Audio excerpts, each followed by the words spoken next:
I would request Dr. K.H. Srinivas, who is a professor of cardiology at Jayadeva Institute of Cardiology. He specializes in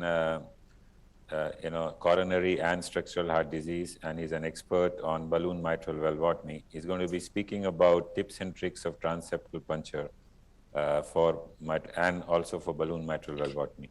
Dr. Srinivas. Good afternoon to all of you. At the outset, I'd like to thank Dr. Khanna for this invitation.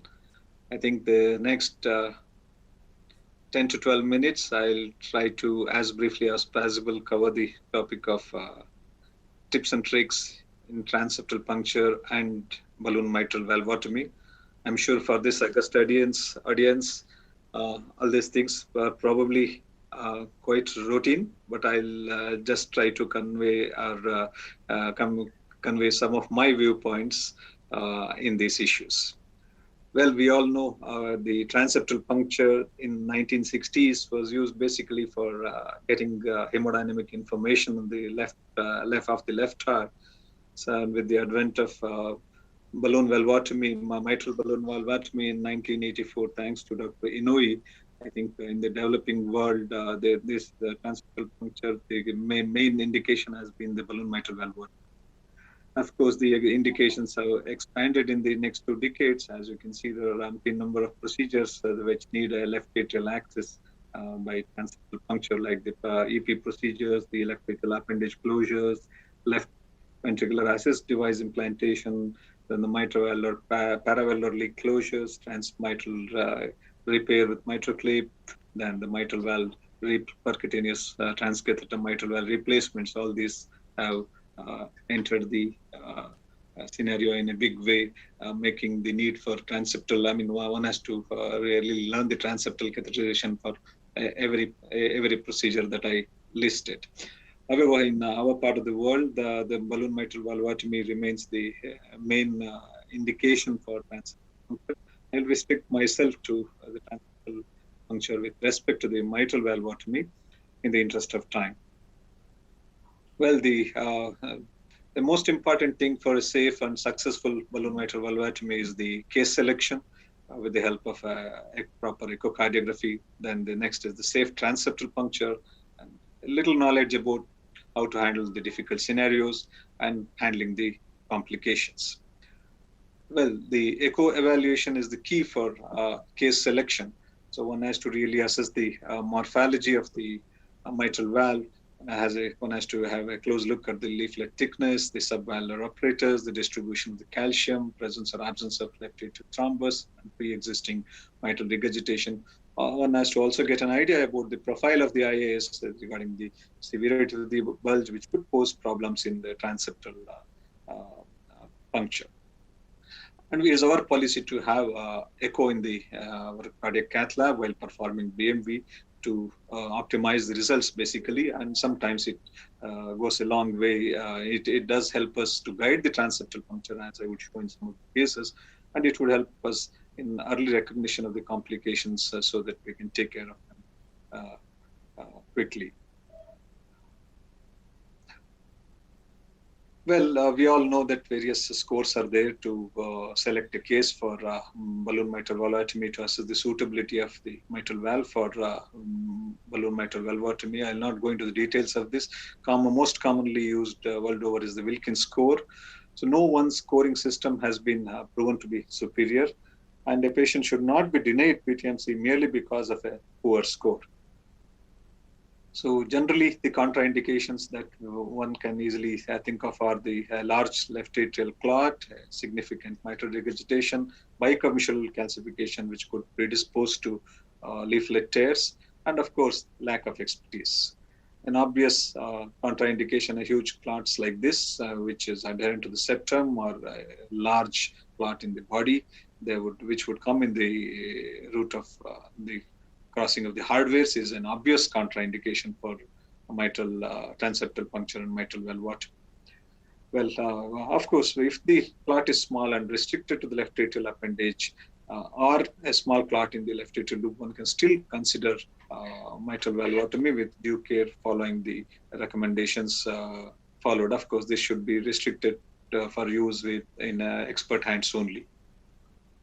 A significant grade 2 MR is and definitely a contraindication for mitral valvotomy. I'll not go into the details of this. Well, as I already said, one has to look at the morphology of the mitral leaflet. If you can just concentrate on this red arrows, the thickening of the mitral leaflets is not homogeneous here. There's a non-homogeneous thickening. There's a thin portion on the PML. In these type of cases, we should exclude, or if at all we take up, we should take them up with active surgical standby. So there's a high chance of causing a leaflet tear and leading to acute severe MR, which may need a surgical intervention as an emergency. So one has to really carefully look at the mitral valve morphology, look at the way the thickening is, and also the calcification. By commercial calcification like this, you have more chance of causing the leaflet tear. The valve will not leave along the commissures. It could leave along the leaflets, causing an acute severe MR. One should be aware of this while selecting a case for mitral valvotomy.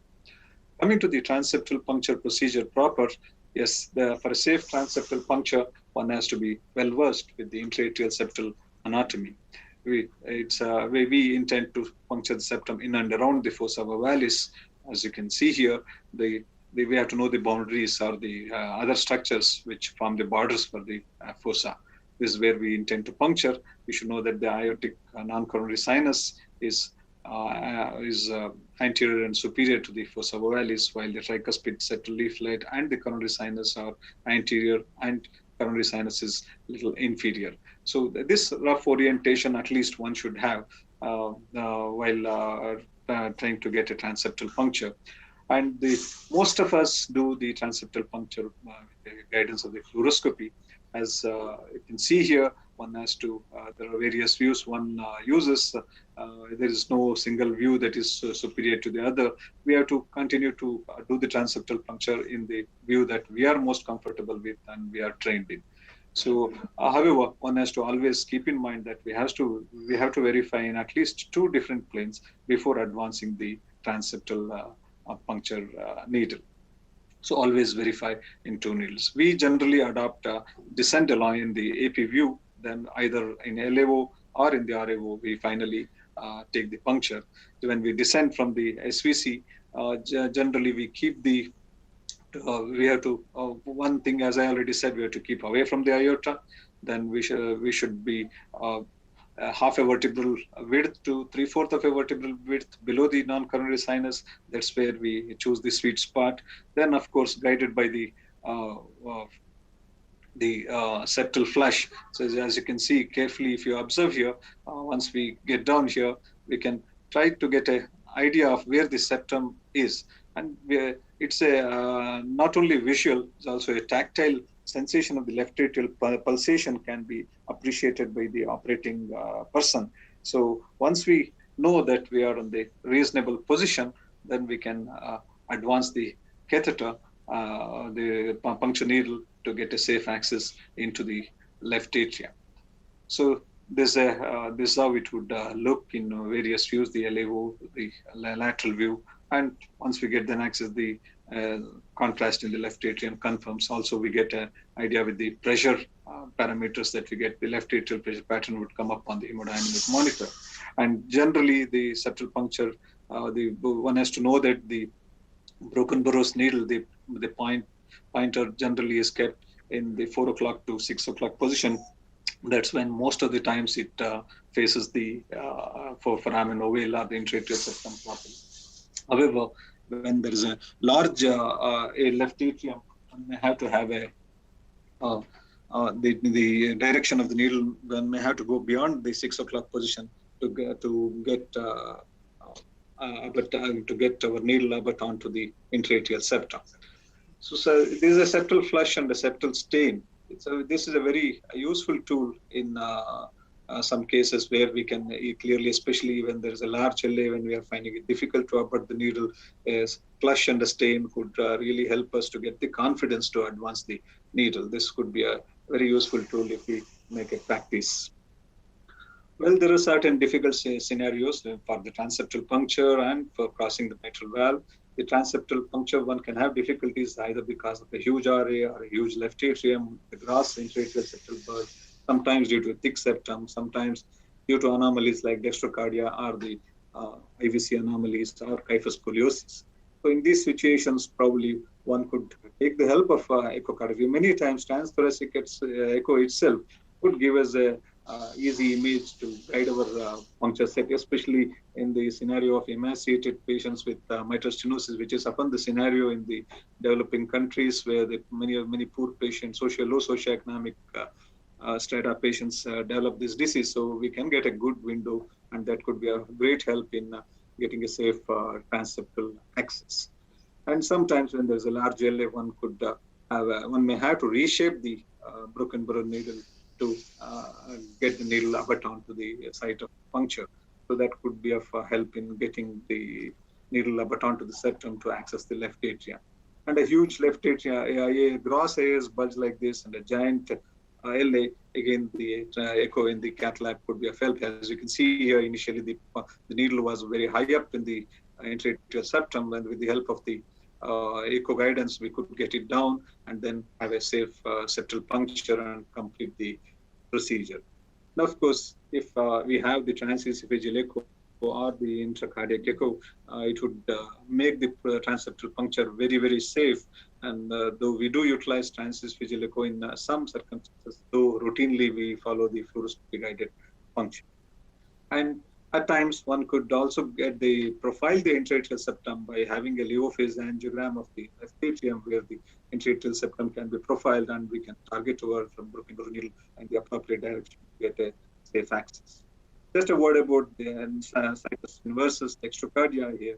Here, generally, what we follow is we flip the image so that we feel as if we are operating on a patient with a situs solitus. So that makes our job that much simpler. However, the movements of the orientation of the broken burrow needle and the torquing of the guiding stellate will be exactly the opposite of what we do in the case of situs solitus. However, on the screen, we feel quite secure because the image just mimics the image of a situs solitus patient. So that would make our job that much easy. In a case of IVC interruption or IVC anomaly, where we may not have access from the femoral venous route, we may have to resort to transjugular approach. Of course, here it is always preferable that we at least use a transesophageal echo to guide the puncture. And of course, using a Leo phase angiogram of the pulmonary artery to get the delineation of the left atrium or the septum would go a long way. Again, we use a shorter broken burrow needle here and increase the curvature. So it's a little cumbersome to stand on the head end of the head end side of the patient and do the maneuvers. But however, with due care, one can do a safe transeptal puncture and then achieve the results. Here you can see the Leo phase angiogram. Then we may have to, there is already wrong hits were there initially. Subsequently, we were able to get a proper access into the left atrium. Then the rest of the procedure was quite simple. An important information about choosing the balloon size. We all know that balloons are available in various sizes. Commonly, we use the Hunk's formula to select the maximum balloon size. We generally start with 2 to 4 millimeter less. That's the recommendation as well. Generally, we start with 4 mm less, so that we see that many times a very tight mitral stenosis yields at the first inflation itself, even when we have taken the volume at 4 mm less than the highest recommended for that particular patient. Then the gradual upgradation in case we don't get an optimal result with the guidance of echo in the cath lab. And in the high pressure zone, we have to increase it only by half cc for each inflation. So then with that, we can get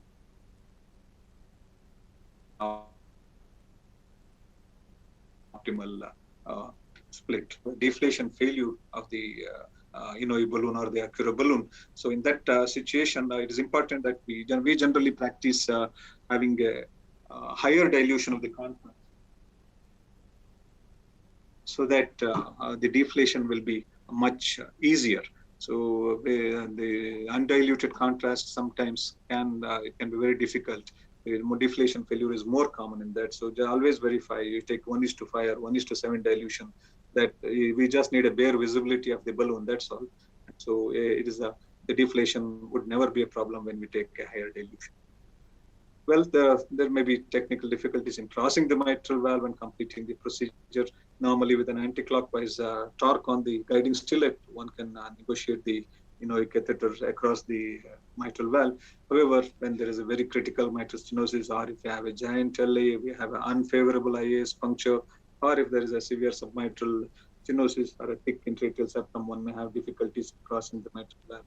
Many of these situations we overcome by either changing or reshaping the stillets, or using the various methods of entry, like a vertical entry or a reverse loop entry, or various over-the-wire techniques that have been described in literature. So one can always reshape the used stillet to the appropriate thing, as depending on the case, depending on the site of puncture. Then one can also adopt one can also use the echo guidance, as you can see here, to guide us along with the what is a vertical entry that you can see here. So then with that, one can also have a reverse loop entry. This all required when there is a huge left atrium.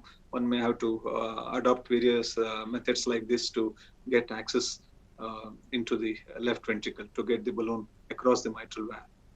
Well, in difficult circumstances where we have difficulty in crossing the mitral valve, either due to submitral disease, or due to low punctures, or due to giant LA, or a very tight MS, or in certain situations of selected left atrial clot scenarios, we adopt the over-the-wire method that we described 20 years ago. So basically, wire directly into the LV, and then complete the septal dilatation and the balloon inflation without much difficulty. These are some situations where we have to recognize this severe submitral disease. As you can see here, there is a balloon impasse. It's not getting across the mitral valve, or if the proximal portion of the balloon dilates, we should not proceed with the inflation, or else we may cause a caudal tear and severe MRs. In these situations, over-the-wire technique with the wire directly getting into the LV and then trying to reposition the balloon and complete the procedure, that could be a great value.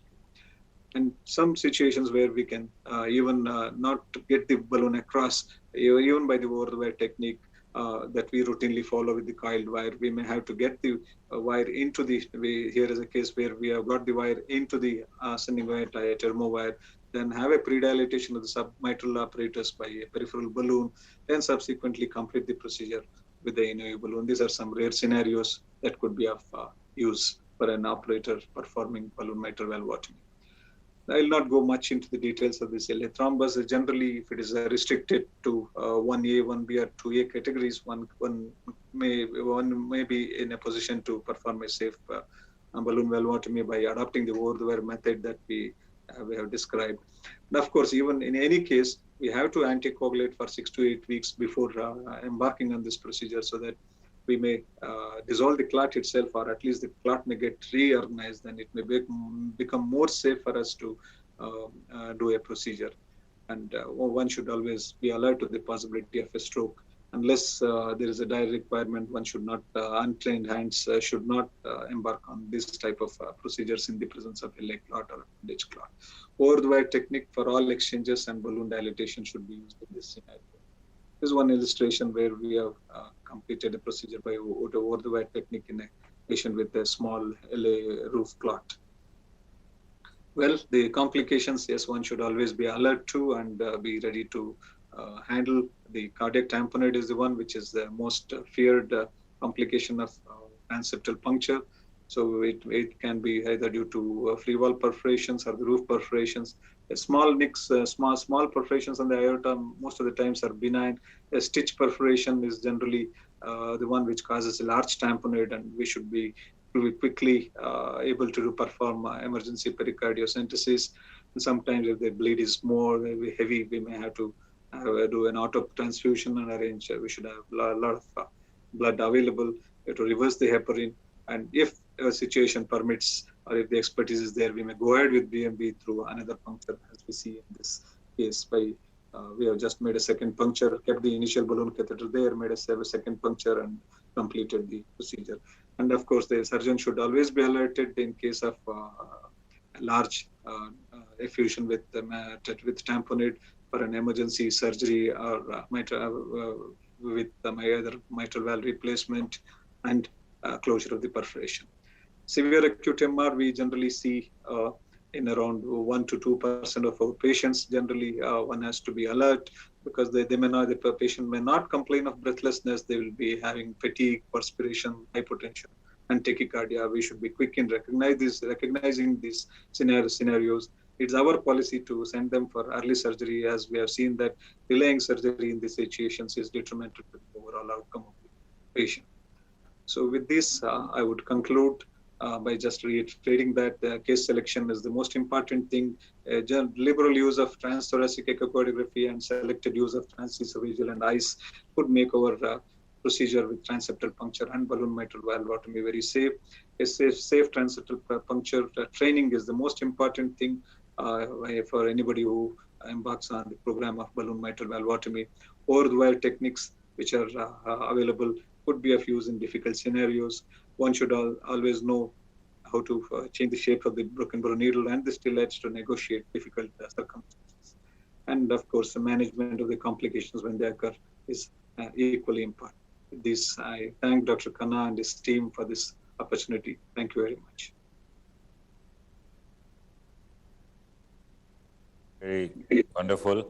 We are actually getting behind schedule, so I would leave the questions to the end.